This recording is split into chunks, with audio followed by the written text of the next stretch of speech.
Family Malvaceae, commonly called as Mallow or cotton family. കോട്ടൻ്റെ ഫാമിലിയാണ് Malvaceae എന്ന് പറഞ്ഞത്.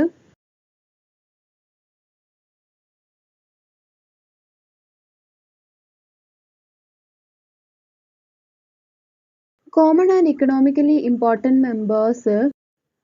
First one, Hibiscus rosa sinensis, commonly called as China rose.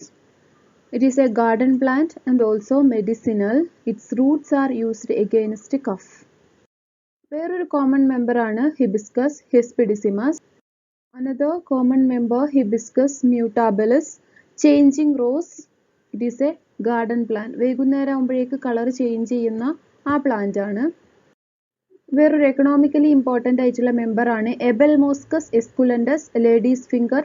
It is a vegetable. Then Sida acuta ആനക്കുറുന്തോട്ടി. വേറൊരു member ആണ് Sida alnifolia. Its roots are used against rheumatism. Then Sida cordifolia, Sida rhombifolia. Cotton varieties ആണ് നമ്മൾ സാധാരണ cultivate ചെയ്യുന്നത്. Gossypium arboreum, Gossypium herbaceum, Gossypium hirsutum. Next member is Urena lobata, commonly called as ഊരോത്ത്. ഇത് നിങ്ങൾ കണ്ടിട്ടുണ്ടാവും. ഇതിൻ്റെ ഫ്ലവർ എന്ന് പറഞ്ഞത് ഹിബിസ്കസ് ഫ്ലവറിൻ്റെ ഒരു കുഞ്ഞു രൂപമാണ്. വേറൊരു മെമ്പർ ആണ് തെസ്പീസിയ പോപ്പുൾണിയ. പൂവരശ് എന്നാണ് പറയുക. ഇന്ത്യൻ തുലിപ് ട്രീ ഒരു ട്രീ ആണ് and it is A ornamental plant. നമ്മൾ പാട്ടിലൊക്കെ കേട്ടിട്ടുണ്ട് പൂവരശ്. പൂവരശ് പൂത്ത കണക്കനെ അഞ്ജന ചേലനക്ക്. വേറൊരു മെമ്പർ ആണ് എബൂട്ടിലോൺ ഇൻഡിക്കം. ഇതത്ര കോമൺ അല്ല. It is A garden plant and also medicinal, used against fever. അപ്പോൾ നമ്മൾ കുറേ കോമൺ ആൻഡ് ഇക്കണോമിക്കലി ഇമ്പോർട്ടൻ്റ് ആയിട്ടുള്ള മെമ്പേഴ്സിനെ പറഞ്ഞു. ഏതൊക്കെയാ? മാൽവേസി എന്ന് പറഞ്ഞത് ഹിബിസ്കസിൻ്റെ, അതേപോലെ ചേഞ്ചിങ് റോസിൻ്റെ, മ്യൂട്ടാബിലിസിൻ്റെ, ഹിബിസ്കസ് മ്യൂട്ടാബിലിസിൻ്റെ, ഹിബിസ്കസ് ഹിസ്പിഡിസമസിൻ്റെ, സിഡയുടെ കുറേ സ്പീഷീസിൻ്റെ, എബൽമോസ്കസ് വെണ്ടൻ്റെയൊക്കെ ഫാമിലിയാണ്. അതേപോലെ കോട്ടൻ്റെയൊക്കെ ഫാമിലിയാണ്.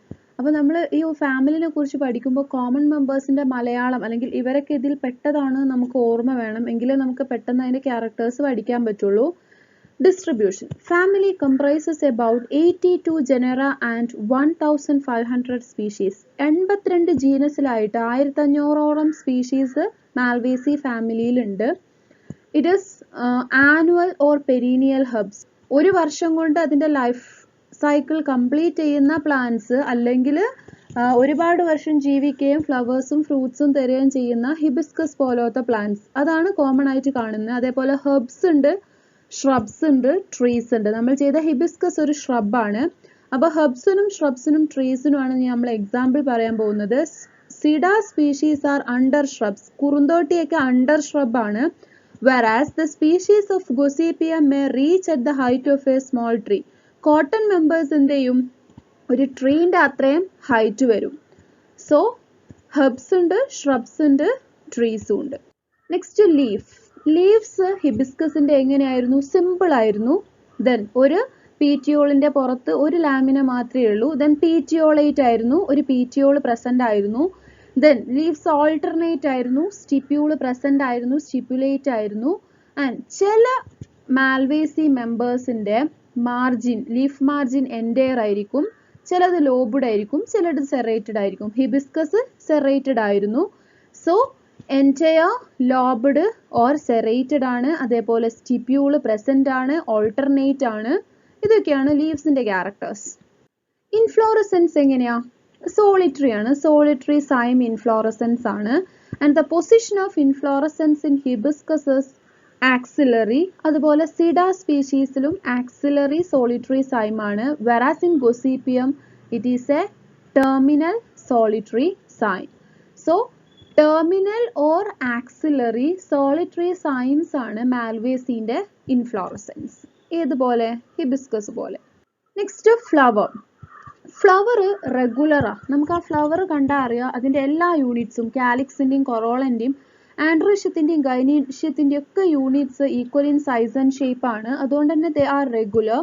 ദെൻ ബൈസെക്ഷൽ ആണ്. ആൻഡ്രീഷ്യം ഗൈനീഷ്യം പ്രസന്റ് ആണ്. So bisexual. ഹൈപ്പോഗൈനസ് ആണ്. ഓവറി സുപ്പീരിയർ ആയിരുന്നു. പെഡിസെല്ലേറ്റ് ഫ്ലവറിന് പെഡിസെൽ പ്രസന്റ് ആയിരുന്നു. പെൻഡാമീറസ് 5 സെപ്പലും 5 പെറ്റലും 5 കാർപ്പൽസും കണ്ടു. അതുകൊണ്ട് തന്നെ പെൻഡാമീറസ് ആണ്. സൈക്ലിക് ആണ്. കാലിക്സ് ഒരു വേൾഡിൽ, കൊറോള ഒരു വേൾഡിൽ, ആൻഡ്രീഷ്യം ഒരു വേൾഡിൽ, ഗൈനീഷ്യം ഒരു വേൾഡിലാണ്. അതുകൊണ്ട് തന്നെ ഫ്ലവർ സൈക്ലിക് ആയിരുന്നു. And complete. Calyx, corolla, androecium and gynoecium present ആണ്. അതുകൊണ്ട് തന്നെ ഫ്ലവർ കംപ്ലീറ്റ് ആണ്. Then the calyx is usually subtended by a whorl of epicalyx. Bracteoles modify ചെയ്ത ഒരു whorl of epicalyx കാലിക്സിന് താഴെ കാണാൻ പറ്റും. And their individual numberന്റെ units varies from 3 to 10. അപ്പോൾ ഇതാണ് എപ്പികാലിക്സ്. Next calyx. നമ്മൾ ഹിബിസ്കസ് കണ്ട സെയിം ആണ്. 5 സെപ്പൽസ് ഫ്യൂസ്ഡ് ആയിരുന്നു. ഗാമോസെപ്പാലസ്. ഈസ്റ്റിവേഷൻ വാൽവേറ്റ് ഈസ്റ്റിവേഷൻ ആണ്. സെപ്പൽസ് ജസ്റ്റ് ടച്ച് ചെയ്യുന്നേ ഉള്ളൂ, ഓവർലാപ്പ് ചെയ്യുന്നില്ല, ഈ പിക്ചറിൽ കാണുന്ന പോലെ. കൊറോള എന്ന് പറഞ്ഞത് അട്രാക്റ്റീവ് ആൻഡ് ഷോയി പാർട്ടാണ്. അതേപോലെ അതിന്റെ സൈസ്, ഫ്ലവറിൽ ഏറ്റവും സൈസ് കൂടിയത് ഹിബിസ്കസ് നമ്മൾ ചെയ്തപ്പോൾ അതിന്റെ പെറ്റൽസ് ആയിരുന്നു. So large and showy attractive part of the flower ആണ്. ആൻഡ് 5 പെറ്റൽസ് ലോബ് പ്രസന്റ് ആയിരുന്നു. പോളിപെറ്റാലസ് ആണ്. ഫ്രീ ആയിരുന്നു പെറ്റൽസ്. ഈസ്റ്റിവേഷൻ ട്വിസ്റ്റഡ് ആയിരുന്നു. ഓരോ മാർജിൻസും ഇൻ ആൻഡ് ഔട്ട് ആയിട്ടാണ് പെറ്റൽസ് അറേഞ്ച് ചെയ്തത്. ആ ഒരു ഫ്ലവർ നമ്മളെ മനസ്സിൽ വേണം കേട്ടോ. സോ ഈസ്റ്റിവേഷൻ ട്വിസ്റ്റഡ് ആണ്. And this corolla form adhesion with staminal column around the gynoecium, especially style. ഈ ഒരു സ്റ്റാമിനൽ കോളം ഗൈനീഷ്യത്തിന് ചുറ്റുമാണ് അറേഞ്ച് ചെയ്തിട്ടുള്ളത്, മെയിനായിട്ടും സ്റ്റൈലിനെ ചുറ്റി. Next androecium. ന്യൂമറസ് സ്റ്റേമൻസ് ആണ്. മൊണാഡൽഫസ് ആണ്. ഫിലമെന്റ്സ് ഫ്യൂസ്ഡ് ആണ്. ആന്തേഴ്സ് ഫ്രീ ആയിരുന്നു. Formed towards the terminal part of staminal column. Staminal കോളത്തിന്റെ 75%ലും എന്ത് അറേഞ്ച് ചെയ്തിട്ടില്ല? സ്റ്റേമൻസ് അറേഞ്ച് ചെയ്തിട്ടില്ല. 75% ഓഫ് ഫ്യൂഷൻ കഴിഞ്ഞതിന് ശേഷം, ഫിലമെന്റ്സിന്റെ ഫ്യൂഷൻ കഴിഞ്ഞതിന് ശേഷം അതിന്റെ മുകളിലേക്കാണ് നമുക്ക് ആന്തേഴ്സ് അറേഞ്ച് ചെയ്ത രൂപത്തിൽ കാണാൻ പറ്റുന്നത്. So they are formed towards terminal part of staminal column. And then anthers-ന്റെ പ്രത്യേകത എന്താ? They are monothecous and reniform. ഒരു തീക്കേ ഉള്ളൂ ആൻഡ് കിഡ്നി ബീൻ ഷേപ്ഡ് ആണ്. അതിനെയാണ് റെനിഫോം എന്ന് പറയാ. പിക്ചറിൽ നമുക്ക് കാണാം. Next gynoecium. ഓവറി സുപ്പീരിയർ ആയിരുന്നു. ഏറ്റവും മുകളിലായിട്ടാണ് ഗൈനീഷ്യത്തിനെ അറേഞ്ച് ചെയ്തത്. ഏറ്റവും ഉള്ളിൽ, ഏറ്റവും മുകളിലായിട്ട് 5 കാർപ്പൽസ് പ്രസന്റ് ആണ്. സോ പെൻഡാകാർപ്പലറി ആണ്. 5 ലോക്യൂൾസ് ഉണ്ടായിരുന്നു. പെൻഡാലോക്യുലാർ with many ovules on axial placentation. Style single ആയിരുന്നു. ending in 5 lobed stigma. ഇതൊന്നും ഇനി പറയേണ്ട ആവശ്യമില്ല. ഹിബിസ്കസിൽ നമ്മൾ ശരിക്കും കണ്ടിട്ടുള്ളതാണ്. ഹിബിസ്കസിൽ ഫ്രൂട്ട്സ് നമ്മൾ കാണാറില്ല, പക്ഷെ ഇതിലൊരു മെമ്പർ ആയിട്ടുള്ള എബൽമോസ്കസിൽ ഫ്രൂട്ട് ഉണ്ട്. ആൻഡ് എബൽമോസ്കസിന്റെ ഫ്രൂട്ട് ഏതായിരുന്നു? ലോക്യൂലിസിഡൽ ക്യാപ്സ്യൂൾ. മാൽവേസി ഫാമിലിന്റെ ക്യാരക്ടേഴ്സ് മൊത്തം നമ്മൾ പറഞ്ഞു. ഇനി ആ ഫാമിലിനെ തിരിച്ചറിയാനുള്ള കുറച്ച് ഡയഗ്നോസ്റ്റിക് ക്യാരക്ടേഴ്സ് ആണ്. Usually they are herbs or shrubs. Leaves stipulate and alternate ആയിരിക്കും. Presence of mucilage in cortex and pith. നമ്മൾ അതിന്റെ ലീഫിൽ, ഫ്ലവറിൽ ഏത് പോർഷൻ എടുത്ത് വരച്ചു കഴിഞ്ഞാലും നമുക്കൊരു മ്യൂസിലേജ് കിട്ടും. അത് അതിന്റെ കോർട്ടെക്സിലും പിത്തിലുള്ള മ്യൂസിലേജ് ആണ്. Flowers usually bisexual, actinomorphic and hypogynous. Androecium, gynoecium present ആണ്. റെഗുലർ ഫ്ലവേഴ്സ് ആണ്. അതേപോലെ ഓവറി സുപ്പീരിയർ ആണ്. Presence of epicalyx in some genera. നമ്മൾ ഹിബിസ്കസിൽ എപ്പികാലിക്സ് കണ്ടിട്ടുണ്ട്, പക്ഷെ ഈ ഫാമിലിയിലെ എല്ലാ മെമ്പേഴ്സിലും നമുക്ക് എന്ത് കാണാൻ പറ്റില്ല? എപ്പികാലിക്സ് കാണാൻ പറ്റില്ല. ചില ജീനസിന്റെ മാത്രം ഫീച്ചർ ആണ്. മാൽവേസി ഫാമിലിയിൽ വരുന്ന ചില ജീനസിന്റെ മാത്രം ഫീച്ചർ ആണ് എപ്പികാലിക്സ്. അപ്പം എപ്പികാലിക്സ് കാണുന്ന ഒരു ജീനസ് ആണ് ഏത്? ഹിബിസ്കസ് എന്ന് പറഞ്ഞിട്ടുള്ള genus. Then monadelphous stamens with monothecous and reniform anthers. Filaments fuse ചെയ്ത് anthers ഫ്രീ ആയിട്ടുള്ള stamens, അതോടൊപ്പം monothecous, അതുപോലെ തന്നെ reniform anthers ഈ ഫാമിലിന്റെ ഡയഗ്നോസ്റ്റിക് ക്യാരക്ടേഴ്സ് ആണ്. And usually ovary is multicarpellary.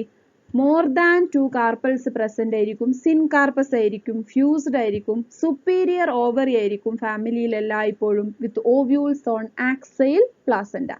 അപ്പോൾ ഇതൊക്കെയാണ് ഡയഗ്നോസ്റ്റിക് ക്യാരക്ടേഴ്സ്, പ്ലാന്റിനെ തിരിച്ചറിയാൻ ആവശ്യമായിട്ടുള്ള ക്യാരക്ടേഴ്സ്. അപ്പം ഈ ക്യാരക്ടേഴ്സ് നിങ്ങൾ ഷുവർ ആയിട്ടും പഠിച്ചിരിക്കണം. Thank you.